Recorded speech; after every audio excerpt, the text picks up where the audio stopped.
kami malu, nah, gitu ya. Nggak usah khawatir, nggak usah malu, nanti nggak rame. Ya, pokoknya nanti kita latihan. Ya, karena ini sudah 2 tahun vakum, ya, gitu karena pandemi. Nah, karena saya pikir juga sudah saatnya karena pemerintah juga sudah menyatakan endemik, bukan pandemik lagi. Maka saya pikir ini harus dijalankan karena semakin banyak jiwa-jiwa yang dimulihkan dan itu perlu tempat pelayanan. Nah, oleh sebab itu mungkin sekilas saya akan menjelaskan dulu visi misinya dari HOJ. Ya, ini adalah motto kita, keserupaan dengan Kristus. Di 1 Yohanes 2:6 itu, ini bahwa kita wajib hidup seperti Kristus telah hidup. Jadi HOJ akan fokuskan pada gaya hidup. Jadi kekristenan itu bukan tentang agama, bukan tentang tata liturgi, bukan, tetapi tentang gaya hidup kita sebagai orang Kristen yang serupa dengan Kristus. Itu goalsnya. Ya, kita lihat di visinya, kita harus mencapai kedewasaan rohani yang berkarakter dengan Kristus. Makanya di sini 1 Yohanes 2:6 ini mengatakan bahwa kita wajib hidup sama seperti Kristus telah hidup. Dan untuk menjadi dewasa rohani itu adalah orang-orang yang mengasihi Tuhan, yaitu yang menuruti segala firman Tuhan. Yohanes 14:15. Makanya fokusnya selalu firman. Nah, makanya di tempat ibadah ini fokusnya firman. Nah, makanya kita sangat penting di misi kami. Nah, caranya adalah sistemnya di pemuritan Bible, ada pemulihannya, ada penuaian penginjilan, dan kita ada pelayanan dokumene bersama yang lain, gitu ya. Kita bekerja sama dengan banyak di API, di JDS, di FGB, bahkan di tempat-tempat yang lain di CNN. Nah, jadi kita bekerja sama, ya. Tapi fokusnya tetap pemuritan. Saya hanya mencari murid. Nah, saya tidak mau fokus mencari banyak pengikut karena Yesus juga sama. Dia tidak mencari pengikut yang banyak, bahkan pengikut yang mengikuti dia banyak itu bahkan tidak diajari, bahkan dikasih cuma perumpamaan. Kenapa? Karena mereka bukan murid. Nah, kalau murid akan diberikan pengertian, akan diberikan pengajaran. Nah, saya pengen supaya yang bergabung di sini benar-benar yang haus dan lapar akan firman Tuhan. Ya, oke, kita lihat program-program kerja kami. Ya, selain yang memang sering kami lakukan yaitu Kelapas-Lapas dan juga peminjaman sosial media. Nah, kemudian juga kegiatan sosial, pembagian nasi bungkus dan lain-lain. Dan kemudian program Bible Study 1 pasal sehari, yaitu yang kita lakukan di beberapa grup. Dari pagi sampai malam saya punya banyak grup WA yang saya pemuritan Bible-nya hanya lewat phone call, ya.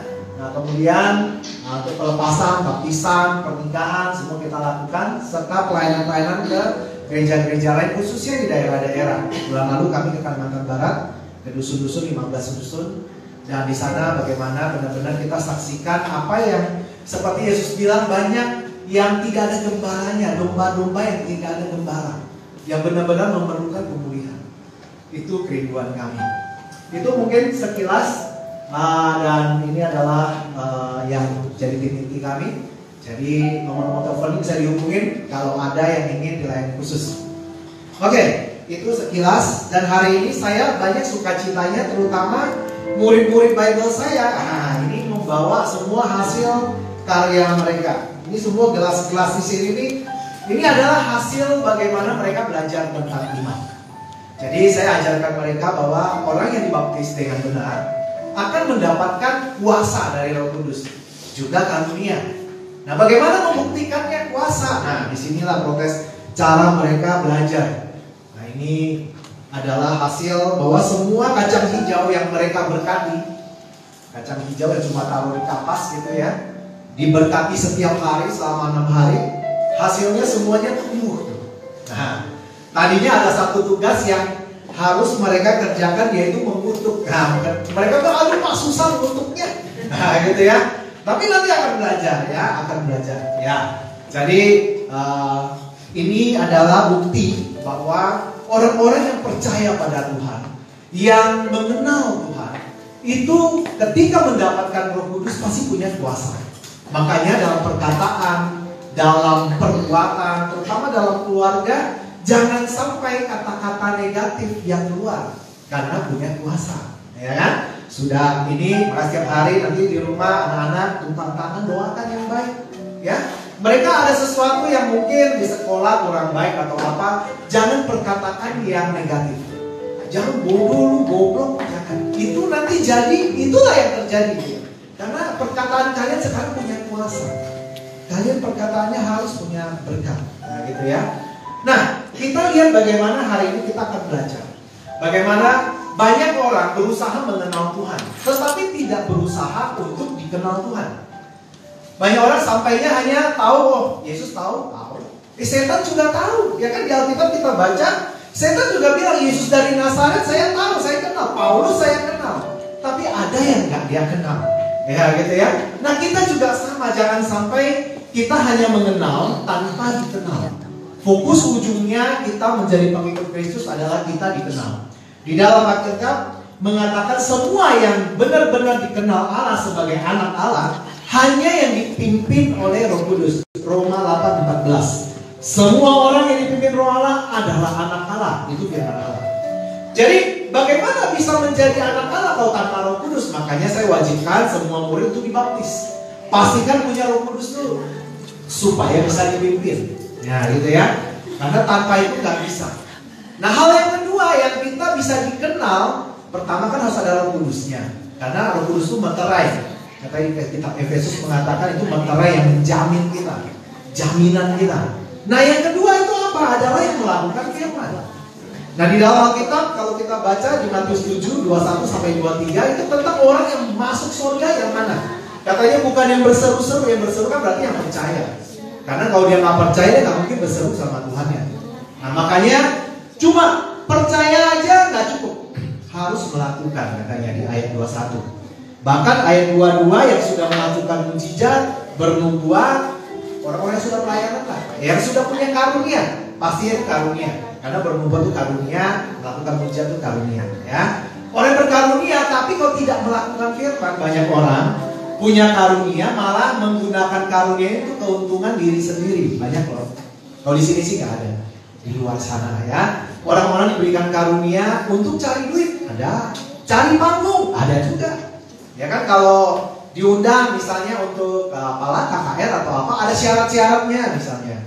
Hotel minimal bintang 5 ya. Nah gitu kan. Nah terus belum lagi uang transport apa segala macam, pakai syarat. Nah gitu ya. Hati-hati. Bisa tidak dikenal Tuhan. Di Matius 7:21 ayat 23-nya di situ tulis, maka pada waktu itu aku berterus terang kepada mereka dan berkata, aku tidak pernah mengenal kamu.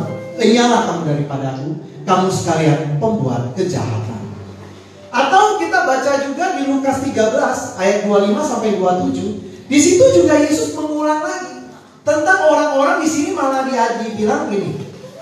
Maka kamu akan berkata, kami telah makan dan minum di hadapanmu, dan kau telah mengajar di jalan-jalan kota kami. Ini artinya orang-orang yang sudah setiap kali berkumpul makan perjamuan kudus, ya kan? Nah terus mengajar. Nah orang-orang kayak saya mengajar gitu ya.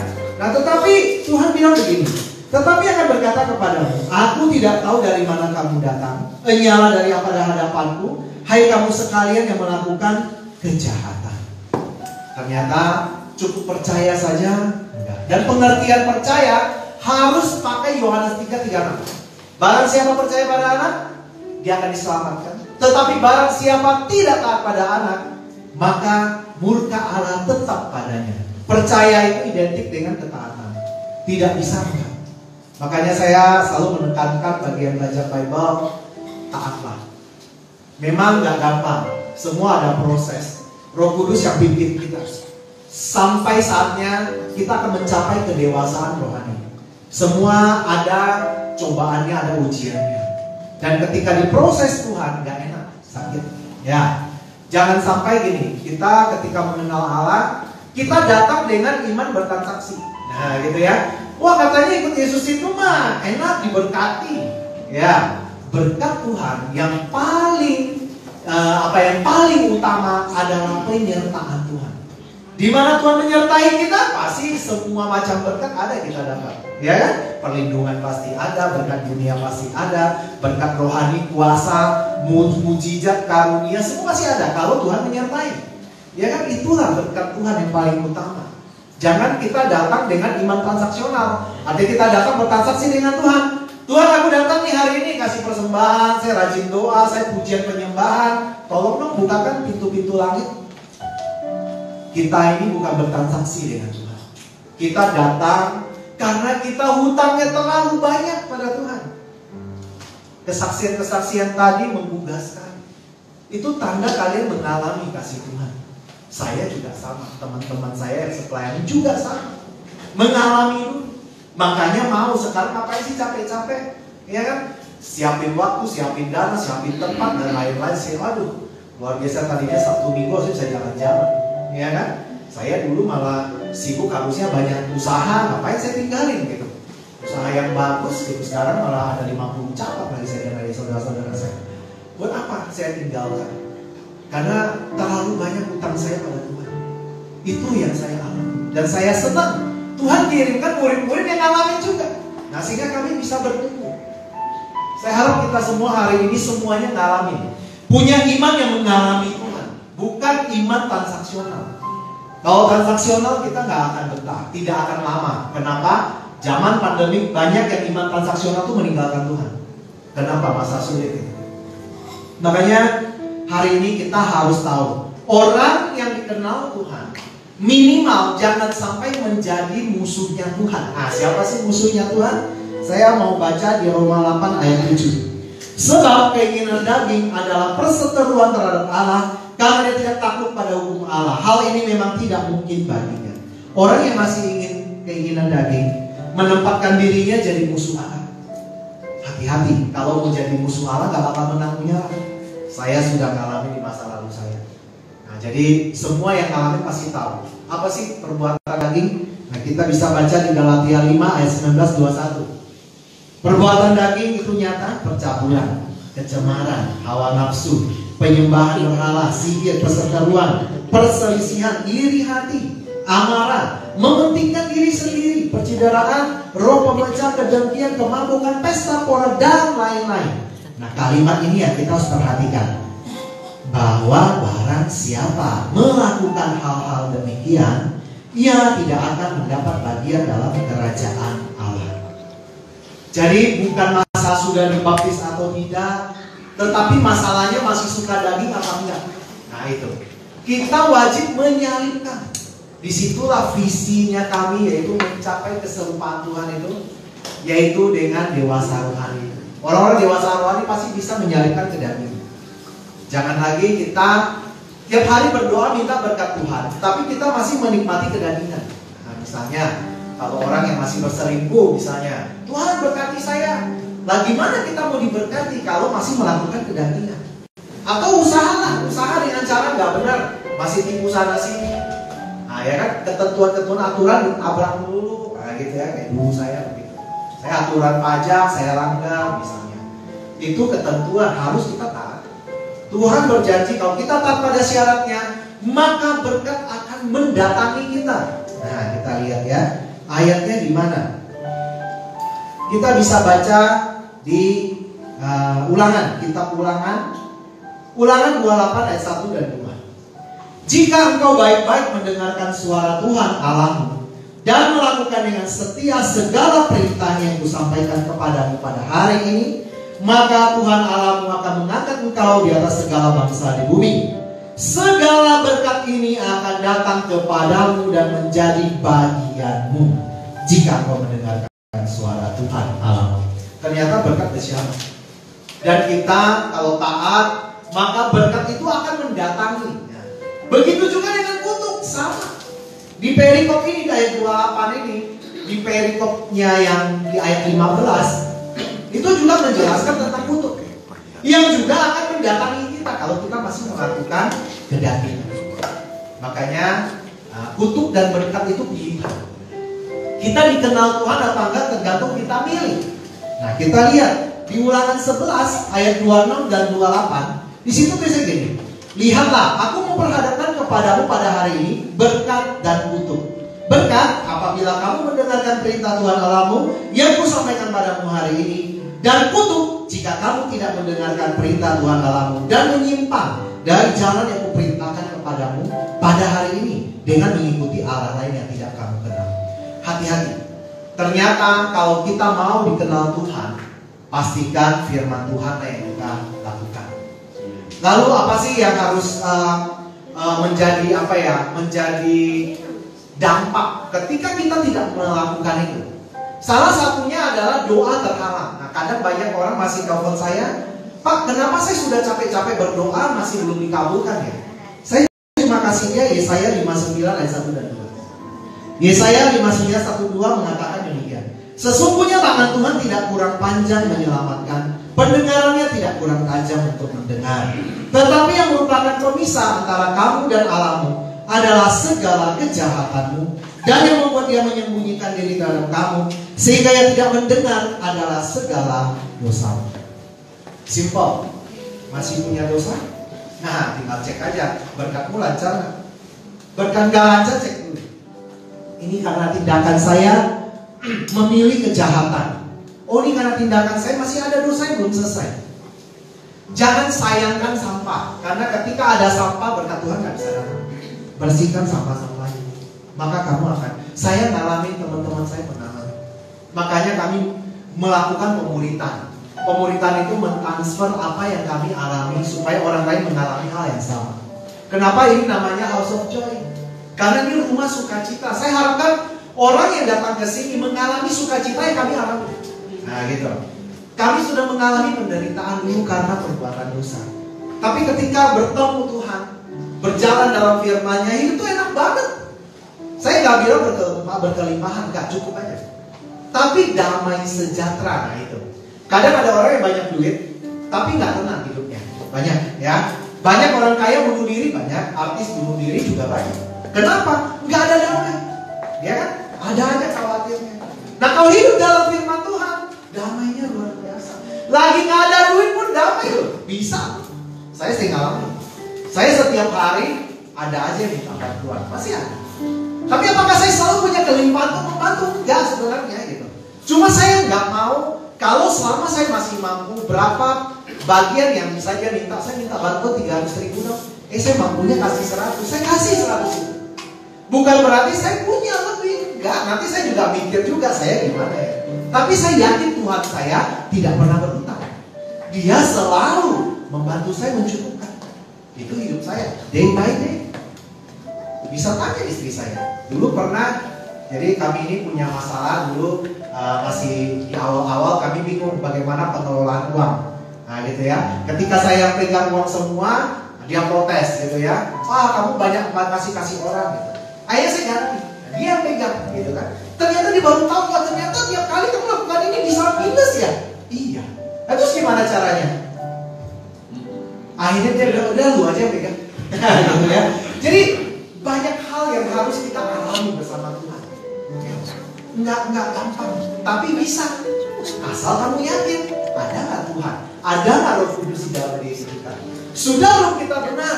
Kalau kita benar, Tuhan janji orang benar diberkati, orang benar tidak kelaparan, orang benar selalu makan kenyang. Itu di firman Tuhan. Masalahnya kita udah benar belum? Percaya aja, ya kan? Jangan sampai kita nggak percaya, jangan sampai kita nggak dikenal Tuhan. Ketika tidak dikenal Tuhan, berkat terhalang. Tapi bukan itu. Kalau berkat terhalang itu waktu kita masih hidup, penderitaan yang kita alami, penderitaan yang adalah duniawi. Yang saya takuti itu adalah setelah kematian. Nah, kalau kami di sini, teman-teman yang sepelayanan dengan saya, kami selalu tanamkan satu moto, hiduplah seakan besok nggak ada. Jadi kalau besok nggak ada, siap belum? Siap. Mati adalah keuntungan, kata Ahok. Nah, gitu ya. Dia suka mendengungkan itu. Kami juga sama. Kami suka cita. Waktunya bisa pindah ke kerajaan Allah. Kenapa sih nggak mau ke rumah Bapak? Banyak orang takut nggak siap kan. Tapi kalau yang siap tahu janji Tuhan tuh yaitu rumah Bapa. Tapi kalau Tuhan belum kasih waktunya, berarti masih ada tugas yang harus dilakukan di sini. Nah, gitu ya. Kami selalu siap. Nah, makanya ketika setelah kematian, pastikan kita dikenal Tuhan. Jangan waktu hidup kita bilang saya mengenal Tuhan, KTP saya Kristen kok. Saya ada surat baptis kok. Tapi di sana masih tercatat nggak? Masalahnya itu. Di dalam kitab Wahyu ditulis bahwa kalau yang tidak menang, namanya akan dihapus. Berarti yang pertama waktu dibaptis tercatat namanya, tapi ada tindakan dia bisa menghapusnya.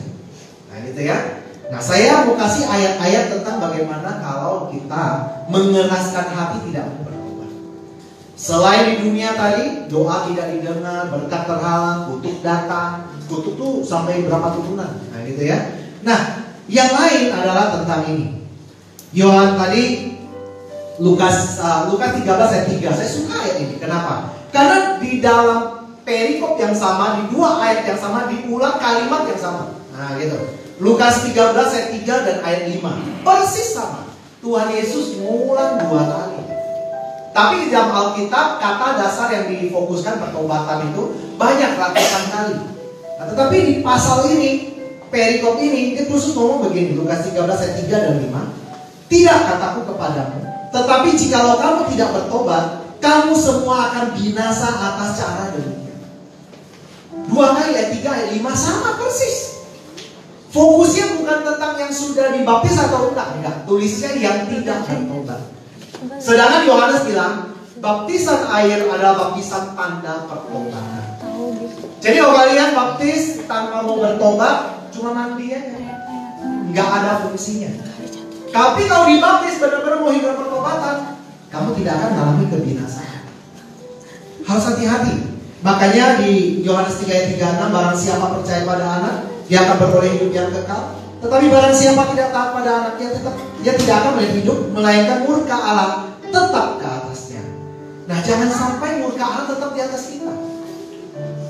Tidak. Jadi gini, baptisan itu hanya dikasih jaminan. Tetapi jaminan tidak menjamin pasti jaminan itu nanti sempurna, nanti sampai akhir. Itu masih perlu diperjuangkan. Dalam Alkitab bilang kita seperti pertandingan katanya. Bertanding memelihara iman. Masih dalam, kalau saya dulu mentor saya ngomong gini, Fer, lu tahu gak baptisan itu apa sih? Baptisan itu kayak kamu dapat tiket buat nonton di stadium, mau nonton stadium sepak bola dunia gitu kan. Nah, dapat tiketnya, orang lain beli tiketnya mahal-mahal, setengah mati, ngantri, kita nggak gratis dapat tiketnya. Ketika dapat tiket pasti pergi nonton nggak? Belum tentu. Bisa saja waktu hari pertandingan sibuk, hari pertandingan tiketnya hilang atau tiketnya rusak, nggak bisa nyampe juga. Nah, kalau saya suka analogi keselamatan itu, dari sini Bandung mau ke Jakarta ikut pintu tol. Nah gitu ya, masuk pintu tol yang benar dulu. Nah pintu tolnya namanya Yesus Kristus. Pintu yang benar seperti kitab Yohanes. Yesus bilang, akulah pintu. Barang siapa masuk lewat aku akan menemukan padang rumput. Masuklah pintu yang benar, iman. Lewat iman yang benar dulu. Tidak bisa tanpa iman. Tetapi kalau udah masuk pintu tolnya, ikut rambu-rambunya. Kalau nggak ikut rambunya, exitnya di Cikarang, Cikampek, nggak nyampe juga Jakarta. Nah gitu ya. Jadi makanya Yesus bilang, akulah jalan kebenaran dan hidup. Harus ngikutin jalannya setelah beriman. Ada yang bilang, Pak, kalau cuma perbuatan baik bisa nggak? Dimulai dengan iman. Yakobus 2 ayat 22-24 mengatakan, kita bukan hanya dibenarkan oleh iman, tetapi juga oleh perbuatan-perbuatan. Harus dua, lengkap. Hanya iman bisa nggak bisa, mati tetap. Iman plus perbuatan. Dalam kitab Wahyu mengatakan bahwa kain lenan putih itu ada perbuatan-perbuatan orang-orang kudus. Jadi itu yang dianggap sebagai orang yang tidak telanjang. Pernah baca ya perumpamaan tentang orang diundang ke perjamuan kawin. Ada yang datang telanjang, nggak ada perbuatan, nggak bisa.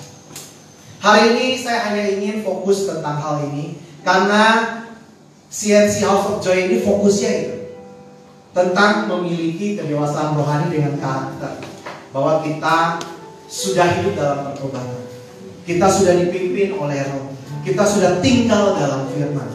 Firman mendarah daging. Nah itu karena setiap hari kita makan firman. Murid-murid Bible setiap hari makan firman. Tapi apakah firman itu jadi daging kan? Maksudnya jadi kelakuan kita, jadi tindakan perkataan kita. Kalau sudah, hidupmu akan penuh sukacita, akan damai sejahtera. Saya mau murid-murid Bible yang setiap hari baca Bible nanti lebih hebat dari saya. Nah, standarnya minimal sama, tapi harus lebih. Nah itu menjadi kebanggaan saya nantinya. Kalian bukan murid saya, tapi muridnya Kristus, muridnya Roh Kudus. Nah gitu ya. Jadi pastikan kita ngikut yang ngajar kita itu, Roh Kudus itu. Jangan juga harus ngikut saya, enggak. Karena bisa saja nanti mungkin di satu momen nanti saya jatuh misalnya. Kalian harus selamatkan saya kalau saya jatuh. Saya ini manusia juga. Saya butuh doa juga. Saya perlu dibangun juga. Ya. saling menguatkan. Selama kita sama-sama jadi muridnya Kristus, tidak ada yang lebih hebat. Makanya saya beruntung dalam pelayanan saya ada brother sister keeper yang sama-sama punya visi motivasi yang sama. Kami ngerti bahwa kami ini gak ada yang lebih hebat. Kami ini saling mendukung, saling mendoakan. Nah, pastikan nanti murid-murid Bible juga sama. Milikilah brother sister keeper yang selalu siap mendukung kita ketika kita lemah. Jangan berdiri sendiri, gak kuat pasti gampang dijatuhkan. Serigala, kan kata Yesus gini, kita seperti domba yang dikirim di tengah serigala. Serigala cara bunuh orang bagaimana? Dia memisahkan domba-domba itu dari kelompoknya. Kalau dia nggak pisahin di tengah kelompok itu pasti ada gembalanya, dia nggak bisa lawan. Tapi ketika dipisahkan, nah kalau udah mulai suka yang menyendiri tuh, suka dikit-dikit, baper gitu kan, keluar dari kelompok. Nah itu serangan tuh, selalu begitu. Ada masalah, selesaikan langsung, buang sampah. Yesus bilang 7 kali 70 kali mau mengampuni, selesaikan. Kemarin sudah dibaptis, kalian sudah menyelesaikan dengan baik. Saya bangga ketika kalian mau datang menyelesaikan itu. Tapi jangan sampai masih ada sifat-sifat dosa yang belum diselesaikan karena butuh waktu. Yang bisa mengubah kita Roh Kudus dan firman. Tapi saya hidup dalam pertobatan itu mencapai kedewasaan itu saya butuh 4 tahun. Gitu, dari semua dari Galatia 5:19-21 semua dosa saya lakukan, saya bisa hilangkan itu 4 tahun. Enggak gampang. Nah, dengan banyak sekali hal-hal yang tidak enak. Di proses Tuhan juga enak. Ya. Jadi hari ini itu saya ingin ingatkan, mari sama-sama kita lakukan. Ya, saya di sini saya bilang sama teman-teman, kita di sini harus agak beda. Bedanya gimana? Setelah khotbah, orang boleh tanya. Nah, saya mau seperti yang di Kisah Para Rasul, yang seperti zamannya Yesus ngajar. Yesus ngajar Alkitab itu nggak satu arah, tapi boleh tanya. Nah, gitu kan?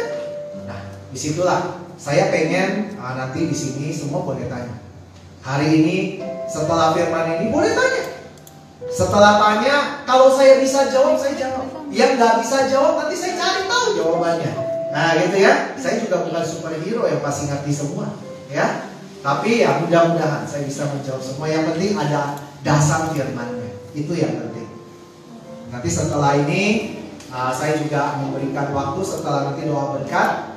Bagi yang mau didoakan khusus, tinggal di sini jangan pulang dulu. Bisa nanti didoakan.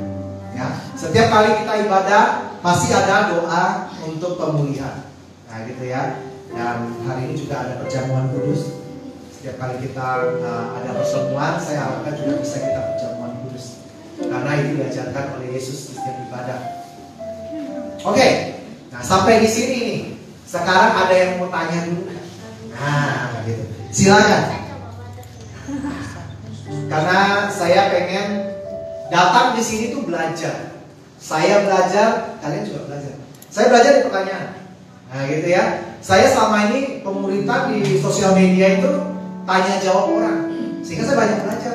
Saya diundang juga di Moral Center, Makassar Moral Center 3 kali sudah diundang di sana untuk istilah diskusi lah. Mereka menguasai Alkitab tapi banyak nanya gitu ya, masih nggak mau percaya pada Alkitab gitu. Tapi ya itu dari pertanyaan mereka saya belajar banyak. Oh, mereka fokusnya ini. Oh, mereka salah anggapnya ini karena nggak punya Roh Kudus. Nah, gitu ya. Nah, saya harap hari ini apapun pertanyaannya berhubungan dengan tema, nanti setiap kali ibadah kita ada tema. Nah, gitu ya. Tema apa nih? Nah, tema hari ini tentang dikenal Tuhan. Nah, gitu ya. Kita mengenal Tuhan, tapi Tuhan kenal kita enggak? Jangan sampai Tuhan nggak kenal, setan pun nggak kenal. Nah, itu yang bahaya ya. Nah, gitu. Jadi hari ini ada yang mau ditanya? Ya Pak, itu dulu. Ini dulu. Oke, silakan Kak Egi ya. Terima kasih firman Tuhan Yes. yang saya sampaikan tadi. Ya. Melalui berarti saya mau tanyakan sedikit. Yes. Bahwa gambaran bayangan pada masa lalu, Ya. itu kan merupakan satu pembinaan nanti sampai Kristus datang. Yes. Dan realitasnya dalam Kolose dikatakan bahwa realitasnya adalah Kristus. Yes. Dan saya mau tanya tentang hal kutub tadi. Bukankah kutub itu semua kutub hukum Torah itu sudah diselesaikan oleh Tuhan Yesus? Amin. Terima kasih. Oke. Nah, yang namanya dampak dosa. Nah, gitu kita harus bedakan mana kutuk Taurat, mana kutuk karena dosa. Nah, gitu ya. Kalau Taurat dia bilang gini, orang berdosa karena tahu hukum Taurat. Kenapa? Karena dia adalah mengandung hukum Taurat itu. Sedangkan perjanjian baru kasih karunia bukan untuk menghukum, tetapi memberi kesempatan kita untuk bertobat. Nah, kalau yang tentang kutuk karena perbuatan dosa atau dampak dosa di perjanjian baru juga ngajarin tentang tabur tuai. Jadi kita tidak bisa kalau melakukan dosa terus nggak apa-apa, pasti nanti nggak ada apa-apa. Sudah diampuni dosanya, kita nggak kena dampaknya. Selalu ada dampaknya. Nah, tapi kalau bersama Tuhan, bersama firman Tuhan, lewatinnya gampang. Saya dulu ketika bertobat, saya diampuni dosa saya segitu banyak. Tapi dampak dosanya ada di awal-awal. Saya masih harus berjuang keras untuk mengembalikan kehidupan saya supaya saya bisa cukup. Saya harus kerja lebih. Nah gitu. Nah itu ada dampak-dampak dosa yang tadinya kalau saya tidak melakukan dosa seperti yang dulu saya lakukan, saya nggak hidupnya seperti setengah mati gitu. Kekurangan menurut. Saya terus selalu minta-minta sama orang. Nggak punya uang. Nah gitu. Kenapa masuk penjara 8 tahun? Uang dari mana? Iya kan? Itu adalah dampak dosa. Dosa selalu berdampak. Nah, tetapi ketika kita bertobat, hidup dalam firman Tuhan, Tuhan yang akan menyertai kita melewati dampak itu. Saya disertai Tuhan melewati dampak saya yang tadinya penjara tempat terkutuk dijadikan berkat. Saya malah bisnisnya di penjara. Itu kalau bersama Tuhan. Tapi kalau waktu itu saya nggak bersama Tuhan, nggak bisa. Nggak mungkin saya punya bisnis di penjara. Saya pasti sampai sekarang masih minta-minta. Atau mungkin masih melakukan lagi yang dulu saya jago, ya ngakalin pajak. Nah gitu kan, saya konsultan pajak. Nah kira-kira seperti itu. Jadi hiduplah dalam firman, maka kamu akan dipulihkan Tuhan. Jangan lagi masih suka berhala-berhala. Berhala itu banyak kok. Percaya peramal aja atau percaya zodiak aja deh. Itu juga berhala. Berhala itu adalah kita menomorduakan Tuhan dan menomorsatukan barang lain. Bisa pekerjaan, bahkan pelayanan bisa kok jadi berhala. Kenapa? Kalau sampai mengorbankan keluarga sendiri. Banyak loh keluarga pendeta yang anaknya narkoba. Kenapa? Karena bapaknya sibuk melayani orang lain, tapi anaknya tidak terlayani. Hati-hati, iblis itu pintar. Dia tuh bapak segala dusta. Dia bisa bapak segala penyesatan. Dia bisa menyesatkan kita dari tadinya yang benar tuh bisa jadi jahat, bisa jadi jelek gitu. Harus hati-hati. Makanya perlu firman supaya kita masih bisa kontrol. Ujilah segala sesuatu dengan firman. Kalau sudah teruji, tenang aja. Ya bro, pertanyaannya apa bro? Bro Yanto? Terima kasih buat ilmunya. Yes. Karena saya mau nanya, Yes. kan tadi seperti domba, Yes. terang serigala. Yes. Cara mematikan serigala itu bagaimana? Ya, yang mematikan serigala bukan kita, pastinya Tuhan. Karena di masa penghakiman nanti serigala-serigala ini akan dimasukkan ke dalam neraka. Kan gitu di hari penghakiman. Tetapi yang kita dianjurkan oleh Tuhan adalah kita bagaimana bisa melawan, bisa menghindari atau bertahan. Dalam berperang itu kan bisa bertahan, bisa nyerang, bisa juga menghindar. Nah gitu ya. Nah caranya bagaimana? Itu yang Tuhan berikan dalam bentuk Roh Kudus dan firman Tuhan. Nah bagaimana kita bisa cerdik? Domba yang cerdik dia akan dekat-dekat dengan gembalanya. Nah gitu, kenapa? Karena dari gembalanya yang menolong. Domba yang gak cerdik dia ya banyakkan sendirian. Nah gitu kan. Nah dan kita harus tulus ketika menghadapi serigala-serigala. Serigala itu maunya kita jadi orang yang tidak tulus. Jadi ada kayak itu iman transaksional misalnya. Datang pada Tuhan tuh mau ada maunya. Nah gitu, maunya timbal baliknya. Tapi Tuhan mengajarkan kita kalahkan itu dengan firman. Yesus ketika diuji di padang gurun, itu Yesus enggak bilang, oh misalnya aku hancurkan kamu setan. Enggak, karena Tuhan juga tahu belum saatnya. Tapi Tuhan mengalahkannya dengan firman. Firman itu pedang roh. Kalau kita baca di perlengkapan perang Tuhan ya, di Efesus ya, ada ketopong keselamatan dan lain-lain. Nah, pedang roh itu adalah firman Tuhan. Ketika kita punya pedang, domba yang cerdik pasti menggunakan pedang roh. Jangan sampai kita nggak pakai pedang itu. Orang yang suka mungkin sering didatangi roh jahat atau apa, itu biasanya kekurangan pedang roh. Nah gitu. Jadikan pedang itu tinggal dalam diri kita, firman itu. Kadang gini, saya kemarin ya ke Jakarta, saya ketemu satu ibu, anaknya sudah mau cuci, dia sudah cuci darah 2 kali. Sekarang dia udah nggak punya semangat hidup. Obat dia nggak mau minum, suruh ke dokter nggak mau. Ketika ditanya mamanya, kamu kenapa sih nggak mau gitu? Enggak, cuma enggak aja. Kemarin waktu saya ke sana, saya bilang, saya kasih tau mamanya, tolong ibu jangan di sini dulu, saya mau tanya dengan anak. Ternyata anaknya kepahitan dengan kehidupan orang tuanya, ribut melulu. Papanya suka selingkuh, mamanya kepahitan melulu. Mamanya pendoa, mamanya pemuji penyembah, disuruh mengampuni nggak mau. Tahu firman? Saya bilang, Bu, gini deh, kalau ibu nggak mau mengampuni, bisa nggak buat anak ibu? Karena sekarang ibu kan bilang, aduh saya nggak mau bilang anak saya. Lah anakku mau mati loh. Udah benar-benar semangat hidup nggak ada. Dia hanya menunggu bapak ibunya berdamai. Tapi masih mengeraskan hati. Aduh susah saya lihat di suami saya pengen bunuh dia. Lah ibu setiap hari masih pelayanan? Iya. Itu kekerasan hati. Tidak semua orang yang tahu firman mau melakukan firman. Dan melakukan itu gak gampang.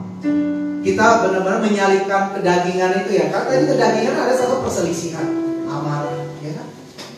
Menghilangkan itu gak gampang. Itu sebenarnya gampang. Cuma si iblis tuh lagi intimidasi kita di pikiran kita. Cuma bilang, aduh tuh ngapain sih ngampunin, rugi. Padahal udah terjadi, yang sudah terjadi kalau kita ngampunin kan duit nggak hilang, berat badan nggak kurang. Kalau yang gemuk mungkin mau kali biar berat badan berkurang ya. Nah, tapi bukan itu gitu. Itu ada semua di pikiran kita sebenarnya. Kau ngampunin nggak ada kekurangan apa-apa, tetapi kita diselamatkan, ya kan? Kita diberkati, kita dikenal Tuhan. Tapi ini nggak mau, makanya sekarang virus paling berbahaya ditabur sekarang bukan virus corona, virus kebencian itu. Penyembah di gereja loh. Bisa loh nggak mengampuni, bisa menyembah Tuhan luar biasa, nyanyinya luar biasa. Tuhan tidak mencari penyembah yang seperti itu, tapi mau penyembah-penyembah dalam roh dan kebenaran, yang mau melakukan kebenaran. Nah gitu ya, bukan tentang masalah yang cuma ucap di mulut, enggak. Ya. Ada lagi mungkin yang mau tanya? Ya, gimana baca itu? Ya. Saya kan baca Alkitab, Ya. nama. Ya. Perjuangan kita melawan si setan si iblis itu kayak Daniel melawan Goliat. Iya. Dulu memang begitu, susah. Sekarang mereka tidak ngalamin yang namanya Roh Kudus tinggal dalam kita. Kita ini diperlengkapinya luar biasa. Roh Tuhan tinggal dalam kita, percaya nggak itu masalahnya? Dan Roh ini bisa punya kuasa kalau bahan bakarnya firman. Nah, perlu bahan bakar supaya kita bisa benar-benar dipimpin oleh Roh ini. Nah, gitu. Bahan bakarnya apa? Firman. Banyak orang sudah terima Roh Kudus, tetapi tidak kepenuhan. Kepenuhan itu artinya mau dipimpin. Nah, gitu. Kita bisa dipimpin gimana caranya? Harus punya hati yang bersih dulu baru bisa dipimpin. Bersihnya pakai apa? Yohanes 15 ayat 3. Yesus bilang pada murid-muridnya, kalian sudah bersih dengan firman yang kukatakan kepadamu. Firman itu fungsinya membersihkan. Makanya berkudus. Gak bisa, makanya Yohanes baptis orang sambil mengaku dosanya mereka dibaptis. Kenapa perlu pengakuan dosa? Supaya bersih baru bisa menerima Tuhan. Kita juga sama. Dibaptis, ada yang belum selesai dibaptis, kita cuma mandi aja, gak dapat apa-apa, percaya deh. Makanya di Kisah Para Rasul juga banyak baptisan Filipus yang gak dapat Roh Kudus. Akhirnya si rasul-rasul tumpang tangan lagi, doain belum bisa dapat. Kenapa? Saat mereka dibaptis, hati mereka bukan hati yang bertobat. Tapi kalau Yohanes beda, dia punya karunia bisa melihat hati. Ketika ahli-ahli Farisi datang mau dibaptis, langsung dia bilang, kalian keturunan ular beludak, kalian mah gak bisa dibaptis. Kenapa? Gak mau bertobat, gak bisa dibaptis. Nah, tidak semua orang punya karunia itu yang bisa melihat hati, ya kan? Kita hanya bisa bilang kamu datang mau bertobat apa enggak. Nah, kalau dia bilang mau, ya udah baptis. Tapi nanti dapat benar dibaptis Roh Kudus apa enggak, ya tergantung isi hatinya. Benar-benar mau dibaptis apa enggak. Kalau cuma datang saya karena saya mau kawin, karena saya pengen kerja, nanti bosnya orang Kristen misalnya, nggak bisa dapat apa-apa, percuma. Ya, silakan Bro Hidayat. Saya agak kesulitan ketika menghadapi orang global. Ya. Berkali-kali bolak-balik ke dari yang lama. Jadi saya udah mau tinggalkan yang lama. Jadi kalau kita ngadepin orang yang global itu, kenapa kok bolak-balik ke yang lama terus aja? Ya. Jadi menghadapi orang global bisa dua. Dalam Alkitab mengatakan yang bisa menginsafkan itu hanya Roh Kudus. Nah, di mana? Itu dari Yohanes 16 ayat 8. Dan kalau ia datang, ia akan menginsafkan dunia akan dosa, kebenaran, dan penghakiman. Ya kan? Jadi tugasnya Roh Kudus yang menginsafkan, bukan kita. Kita hanya bisa mendoakan. Nah, gitu ya. Dan makanya perlu firman. Nah, gitu. Tapi bisa yang kedua, kita penyebabnya. Banyak orang mau berusaha orang lain insaf, tapi caranya salah. Caranya menghakimi, ya kan? Caranya justru memaki-maki. Bukan itu caranya menyinsafkan orang. Dalam kita mengatakan kita harus saling membangun. Jangan perkataan kotor yang keluar. Nah, banyak orang sukanya menghakimi. Menghakimi itu memberikan hukuman, hakim. Nah, menasihati dan menegur itu beda. Itu tidak menghakimi orang, tidak menghukum orang, tapi hanya menegur. Masalahnya ada nggak cara menegur yang baik? Kalahkan kejahatan dengan kebaikan menurut Alkitab. Kalau orang Kristen kita, orang jahat kita tetap baik. Tidak, kebaikan itu, kasih itu tidak tergantung situasi. Nah, gitu. Tidak tergantung si orang ini, kalau dia baik saya baik, kalau dia jahat saya jahat. Dulu jahat saya tetap baik. Kenapa? Saya anak Allah, anak yang penuh kasih. Itu caranya. Ngomong gampang, jalannya susah nggak? Susah banget. Ya, saya berjalan. Dan kita yang selama masih hidup di dunia, sampai kamu mati, dua ujian pasti datang. Ujian iman, ujian kasih. Sampai mati. Sampai kita mencapai kedewasaan rohani yang sempurna. Ya, ujian iman ketika ada kesulitan, percaya sama Tuhan. Ujian kasih ketika disakiti, bisa ngampunin. Makanya kita perlu teman-teman untuk saling mengajar. Dan perlu firman untuk menguatkan. Ada lagi? Oke. Kalau tidak ada, saya tutup. Ayo sedang berdiri, kita akan berdoa pada Tuhan. Haleluya, haleluya. Bapak terima kasih untuk malam hari ini. Firman-Mu sudah hamba tabur. Kiranya Firman-Mu bertumbuh dan berbuah banyak di hati jemaat-Mu pada malam hari ini. Kau bersihkan dengan Firman-Mu hati yang masih penuh sampah, hati yang masih belum Engkau kenal sebagai hati seorang anak. Kiranya Roh Kudus pimpin, agar mereka punya hati yang mau dipimpin oleh Roh-Mu, sehingga mereka layak disebut anak Tuhan. Tanda kami mengasihi-Mu adalah kami menuruti segala perintah-Mu.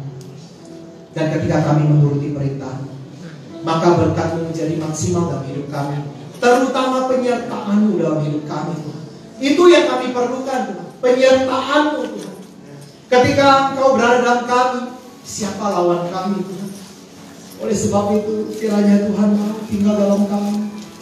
Tuhan mau melayakkan kami, menyucikan, mentahirkan kami, Tuhan. Kami ini lemah, Tuhan. Kami butuh Engkau.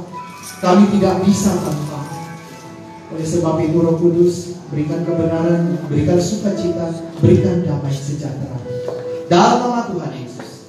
Haleluya. Amin. Nah, perjamuan yang bisa bagikan.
Semua sudah dapat? Oke, saya undang berdiri semua.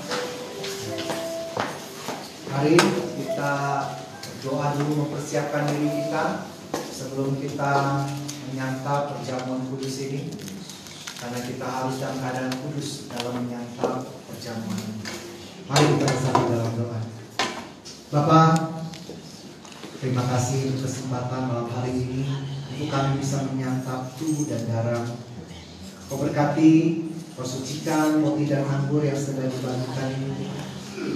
Kiranya perjamuan kudus ini memulihkan kehidupan jasmani dan rohani kami ketika kami menyantapnya.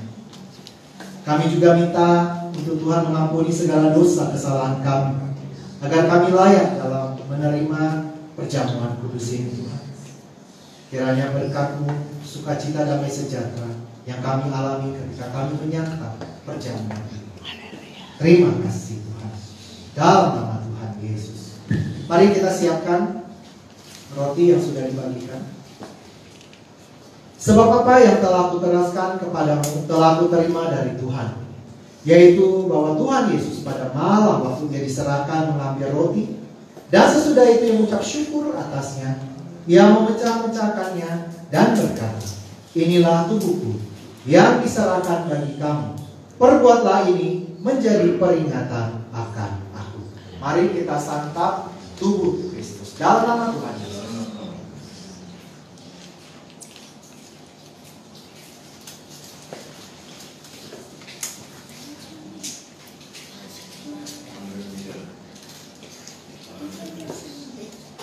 Mari kita angkat cawan anggur ini. Demikian juga yang mengambil cawan sesudah makan lalu berkata, cawan ini adalah perjanjian baru yang dimeteraikan oleh darahku. Perbuatlah ini setiap kali kamu minumnya, menjadi peringatan akan aku. Setiap kali kamu makan roti ini dan minum cawan ini, kamu memberitakan kematian Tuhan sampai Dia datang. Mari kita minum darah Yesus dalam nama Tuhan. Haleluya. Terima kasih Tuhan, kami menyantap tubuh dan darah. Kami yakin kami dipulihkan jasmani rohani ketika kami menyantapnya. Kiranya hidup kami selalu berkenan di hadapan-Mu dan selalu disertai oleh-Mu. Terima kasih Tuhan dalam nama Tuhan Yesus. Haleluya. Amin.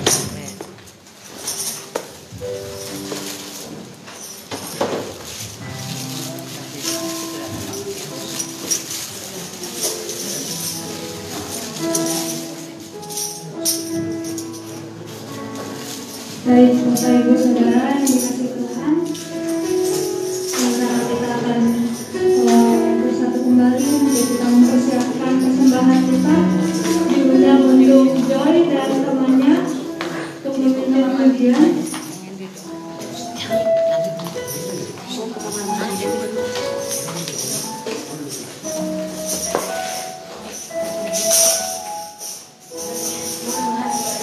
Karena Joy dan temannya mau mempersembahkan lagu kepada Tuhan, jadi saat lagi persembahan dia mempersembahkan lagu diiringi dengan Joy dan temannya menyanyikan Jalan Serta Yesus. Sebelum kita mempersiapkan persembahan kita, mari kita bersatu di dalam doa. Mari kita bersatu dalam doa. Di dalam surga, terima kasih Tuhan untuk berkat-Mu bahwa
Bapak Ibu Saudara yang dikasihi Tuhan, mungkin dari pengurus apakah